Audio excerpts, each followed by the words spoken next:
So welcome, ladies and gentlemen, to the next in our series of special conversations with people who have recently published works related to Calvin, Calvinism, and the Reformation. I am delighted today to welcome my colleague and friend, Richard Muller. Richard is a longtime famous and well-known scholar of Calvin studies. He is the PJ Zondervan Emeritus Professor of Historical Theology at Calvin Theological Seminary. And he is actually currently the Senior Fellow at the Junius Institute for Digital Reformation Research. And many of us have benefited greatly from the Junius Institute, and especially for the Post-Reformation Digital Library. But today we're going to be talking about Richard's most recent book. So I'm going to show it here. It's called Grace and Freedom, William Perkins and the Early Modern Reformed Understanding of Free Choice and Divine Grace. And it has just been published with Oxford University Press. So, Richard, welcome, first of all, and congratulations. Well, thanks very much for having me and enabling me to say something about the book. It's a real pleasure to get to chat with you again. Absolutely excellent. So you have written a lot on Calvin, and probably when most people think of you, they think of you writing on Calvin or surrounding Calvin, and now we're moving towards Perkins. So tell me a little bit what drew you to work on Perkins and on this theme of free choice and grace in Perkins' writings. I think there are two sources for this. One goes back a long way. One of the things that most people don't know about my work is that my first dissertation topic, the one that I didn't write, was on William Perkins. Aha! And I projected a dissertation on Perkins, and then I read Basil Hall's very curious piece, Calvin Against the Calvinists. And after I read Perkins, I said, well, this is just all wrong. Mm-hmm. And I remembered going to David Steinmetz and saying to him, this is just wrong. This is not a predestinarian system. I can write a dissertation about this. And his comment was, well, nobody agrees with you, but if you're right, you have a good thesis topic. All right then. Mm-hmm. And at that point, I started to look at Perkins' contemporaries. Mm-hmm. And that was really, in a sense, the end of the Perkins dissertation, because I found out that looking at a large group of folk, the result got even stronger, that there was something else going on here other than a kind of predestinarian system. And that's what got me going. I think my first published article was on Perkins. Mm-hmm. And I've written on and off about Perkins, and I've cited him here and there. This time around, I was coming off of a book on divine will and human freedom. And I had dealt mostly with later orthodoxy, and I had purposely left out the issue of grace, mm-hmm. because I was trying just to deal with the mechanism of human choice, willing and knowing and willing. And I said to myself, well, now Perkins really wrote a nice treatise on grace and free choice. Why don't I write an article about that? Mm-hmm. And as I started to write the article, things simply got out of hand. And I did the old thing of looking at Perkins' contemporaries. And so the book is about Perkins in context, which on this particular topic. Absolutely. That's how it came to be. It's nice to be able to bring that back in, isn't it? I mean, a starting point that you can return to and find that actually it's not like anyone else has already done this in the between time. No, that's kind of in fact, that has surprised me. Is there a reason why there's been relatively so little attention? Because I mean, you'd think that would be a prime topic for people to work on. No, I'm not sure. I think Perkins, like a lot of other late 16th, early 17th century Reformed writers, has been neglected. Mm-hmm. And I think we've recognized that Calvin has been overstudied, and that we don't need another book on the theology of Calvin or Calvin's theology of topic X. But as those keep on being produced, later thinkers, it's simply because they are later and not as famous, get ignored. It's interesting though, because there's no real language barrier here. I mean, okay, perhaps if it's a published work, you have to get used to the font and the vocabulary and the spelling, but there's not the same challenges perhaps as trying to read someone who's writing in Dutch, for instance, or in German, No, or something no. like that. And there's also no resource barrier now that we have so many things digitized. Mm-hmm. Mm-hmm. So no, I don't have a further explanation other than that he's a figure who has been neglected because of Calvin. Yep. Despite the fact that he's one of several really pivotal thinkers at the end of the 16th century who moved Reformed theology, out of the earlier Reformation model into something that is, yes, it's more scholastic in the sense of the method, mm-hmm. and it's more in dialogue with the past. It has a lot clearer patristic referencing, much clearer medieval background referencing, mm-hmm. and it's also, in Perkins' case, just beginning to encounter Roman Catholic second scholasticism. Right. So there's a major development going on there, and that's one of the things that makes it quite interesting. See, for me, that's very interesting, because I think there's always a danger when we look at the work of a particular individual to divorce them from their context. And what I've appreciated about your work over the years is your firm attention to context. So in what ways would you say that Perkins built on the contributions of past theologians, and which ones in particular do you see coming up again and again? If you read Perkins, are there certain names that content that he goes back to? I think one of the surprises when you dig into Perkins, and this particularly comes off of the older scholarship like Basil Hall's Calvin Against the Calvinists, where scholars would look at Perkins' Golden Chain and at the chart in it and say, oh, a chart of predestination. Beza wrote a chart of predestination. Perkins must be a Bazan. Mm-hmm. Beza was supralapsarian. Perkins is supralapsarian. Perkins must be a Bazan. But when you get into the details of Perkins' thought, he owes an awful lot more to Vermigli, Zanchi, and Ursinus. Okay. And my own sense is that just verbally, he is building on the earlier work, not only in Latin of Vermigli and Ursinus, but also of the translators. Mm-hmm. When you look to make the comparison broader, if you look at William Tyndale writing on predestination and issues like that, at least I get the sense that he's straining at English to try to make it say things that it really can't say yet, mm-hmm. that he could say clearly in Latin. And by the time you get to Perkins, the language is there. Absolutely. And that has to do with translating out of Latin, out of creating English words by way of simply bringing cognates over into English. Mm-hmm. And Perkins is able to talk about the whole topic in a very detailed English that wasn't available a couple generations before. That makes total sense to me, because I've done some work on translations of Calvin into English, and there's a total explosion of translations into English, sort of starting in the second decade of Elizabeth's reign. You just see this huge influx, and the amount of money it must have cost to get all these works out. Oh, yes. And not just Calvin, but others as well. And then that builds that vocabulary, that builds that way of thinking in English. Yeah. And the Ursinus translation is particularly, I think, important for Perkins. Mm-hmm. So although Ursinus and Zanchi really, and Vermigli, look more infralapsarian, and in the larger picture, Perkins is much more like them than he is like Beza. Interesting. Yep. Yep. And people have been maybe confused by a similarity of method in a sort of terms of the patterns of thinking, but not so much in looking at what was actually being said.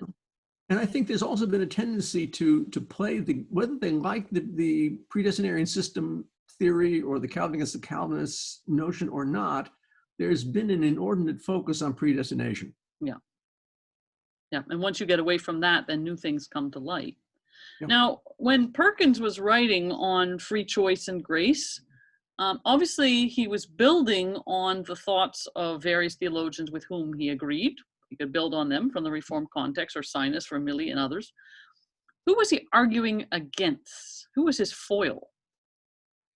The major foil, I guess, would be Bellarmine. Mm-hmm.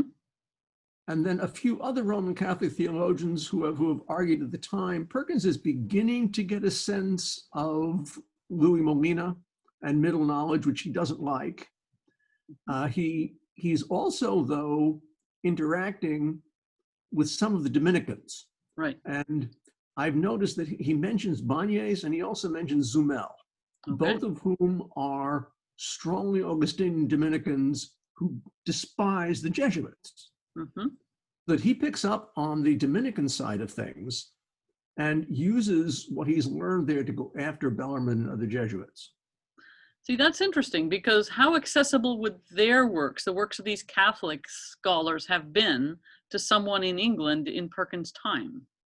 Yeah, that's an interesting issue, and the fact is, in particular in the case of Zumel, he's citing him quite directly. Mm-hmm. So he's I think a Salamanca theologian. So Perkins actually has access to text. Interesting. You know, because the censorship was such that I don't think it would have been easy to publish them in England. No, these are all imports, I'm sure. Mm-hmm. No, even the book transaction correspondence networking is really quite fascinating. So do you think that, I mean, obviously it's polemical, there's the polemical side to all this. How accurately, how adequately, how appropriately does Perkins portray the Catholic position? I mean, is he being fair in his assessment, or would a Catholic recognize what Perkins articulates as the Catholic position, do you think? I think in a fairly large portion of the time, yes, they would. Mm-hmm. I don't think that he works at distorting their position to refute it. Okay. Now, he may lack nuance here and there, and he's quite ready to attach Pelagian to them, whereas I mean, they're synergistic, but they're not Pelagian. Mm-hmm. Mm-hmm.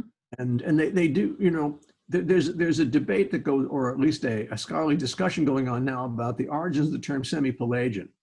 And Azachaudrian, Irena Bacchus, and I have all written on it. Mm-hmm. And we're pretty convinced that it's a term of Protestant origin that goes back to the early second half of the 16th century. Mm-hmm. And I'm convinced that semi-Pelagian and demi-Pelagian are terms that are invented by Protestants for polemical use that don't refer initially to the patristic debates. And right. You know, the post-Augustinian debates that are now called semi-Pelagian only come into play later. And then there's a kind of a guilt by association going on. Mm-hmm. But the first instance of the uses seem to be purely anti-synergist. Yeah, which makes sense for their own context. Yeah. So who was Perkins's intended audience? I mean, he's writing for other Protestants, presumably. Yeah. Perkins is, to my mind, very clearly writing mostly in the vernacular for the sake of arguing the case for an English Reformed theology to a literate English public, mm-hmm. in such a way that literate laity who know some of the theological debates, as well as university folk, will find his writing useful. Mm-hmm. And I say in my introduction that he really does function as an apologist of the Church of England. Yeah. You know, I don't find the claim that he is a Puritan very useful. Mm-hmm. Mm-hmm. Surely he is an ancestor of much of what the later Puritans write and think. But that's because they're Reformed also. Yeah. And in his own context, where somebody like Thomas Cartwright, who is very anti-establishment, very anti-Episcopalian, counts among English Elizabethan Puritans, Perkins just doesn't. Mm-hmm. Perkins, in his several, maybe 2, maybe 3 references to the prayer book, is quite content with the prayer book. Yeah. As far as we know, he said nothing negative about episcopacy. Mm-hmm. He may have gone to one Presbyterian meeting at Cambridge, but he didn't make a big thing out of it. Yeah. Yeah, I mean, that what's so fascinating about this period in English theology or English church history is there are so many people who cannot be easily labeled as something. That's right. Because they take what they see around them to build up the richness of their own views without feeling like they have to be in a camp, where later on it becomes much more divisive. I think that's quite true. Yeah. So you end your book with a wonderful quotation. Grace, and I'm going to quote what you said, grace does not remove human freedom, it renders human beings more free. It's a wonderful statement. Can you unpack that a little bit for us? What do you have in mind here? What are you getting at? In many ways, it's a very Augustinian statement. Mm-hmm. And I think that Perkins thinks this way, and so do most early modern Reformed writers. If you ask, I used to ask students this question in class. I first ask, do you think you're an Augustinian or Pelagian? And they all want to be Augustinian, of course. And then I say, all right, you think you're Augustinian, but who is more free? Adam before the fall, Mm-hmm. who can choose between good and evil, or a glorified human being who can only do the good? Mm-hmm. And they puzzle a little while, and they think Adam is more free. And then I want to know, well, then, since God can only do good, is Adam more free than God?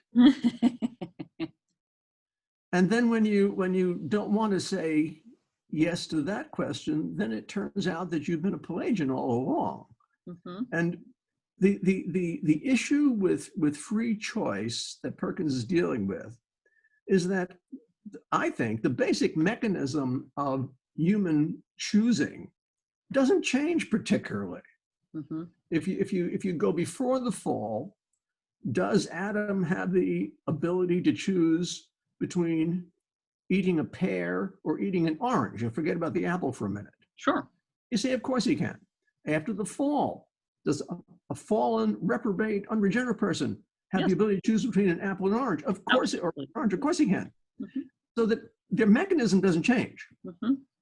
But once you're fallen, any choice you make is sinful. Mm-hmm.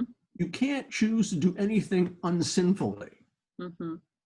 Now, that is for Augustine an incredible limitation. There's a deficiency that's there. And sin creates this enormous limitation on freedom that you're free to choose between apples and oranges, or oranges and pears, Mm-hmm. but you're not free to choose the good as good. Yeah. So that when grace changes you, you are actually free to choose the good as good again. Right. And the less capable you are of sinning, the freer you are. Mm-hmm. So that the alteration of grace that occurs, that makes it possible for you now to will the good, enhances your freedom. Right. That's the basic point. It renders you more free. I think it's amazing, and we could certainly spend a lot of time trying to figure all the ramifications out. But yeah, I think it's a point you're making throughout. When we talk about free choice, we need to be very clear what we mean, because there's a lot of misunderstandings as to what that is. Yes. And you clarify a lot between the difference between free will and free choice being the correct term, right? Well, I think both terms are correct. You have a will, that's a faculty that can't be coerced. Mm-hmm. So there is a libertas voluntatis, a freedom of the will. But that means that the will simply operates without being coerced. It doesn't have anything to do with the interplay of knowing and willing, the will getting objects to select, and then to choose to accept them or reject them. Mm-hmm. And free choice had to do with the acceptance or rejection of objects. Right. It's sort of the next step almost. It's the next step. Yeah, absolutely. I'm sure this book is going to find a lot of readers, and I think it's going to be a great chance for people to dive into what are really important topics, right? Not even in just the late 16th, early 17th century, but all the way into today. I mean, this is a perennially interesting topic. So I think this is wonderful. And I'm so glad, Richard, that we had this chance to talk about this work. Well, thank you. Are there any other points that you'd want to highlight for the audience, or anything else you feel that they should know? Well, I mean, I do think that one of the issues that's going to come out here, as did with the previous book, is that there are a fair number of modern, let's call them Calvinists, mm-hmm. who want to be very deterministic after the parent Jonathan Edwards, mm-hmm. and they will be quite distressed that I insist that Perkins is not what you would call a compatibilist, mm-hmm. Because their understanding of freedom is really a spontaneity and absence of coercion. Okay. But they assume that the will is always going to do one thing. Mm-hmm. That given external causes, given internal predispositions, you will choose one thing. Now you've got a root ability to choose multiple things, but only one of these will be chosen. And my simple contention here is that the older, call it Aristotelian, way of looking at faculty psychology mm-hmm. assumes that a free cause is not determined to one effect. Okay. And they assume that the will is a free cause. It is not determined to one effect. It has the possibility of willing multiple effects. And the fact is that Perkins and his contemporaries all say that once the intellect or understanding provides the will with an object, mm-hmm.